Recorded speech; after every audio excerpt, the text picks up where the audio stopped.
Hello everyone. Welcome to QuickBooks Online Level 1 Section 4, Exam Question. Let's dive in.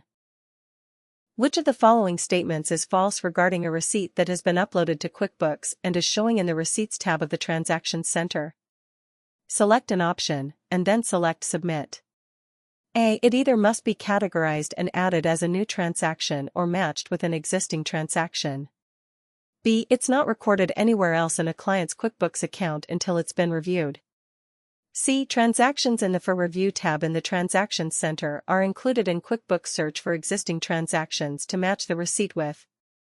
D. QuickBooks will look for existing transactions already in QuickBooks that match with the uploaded receipt to help prevent duplicate transactions. The correct answer is C. Transactions in the For Review tab in the Transactions Center are included in QuickBooks Search for existing transactions to match the receipt with.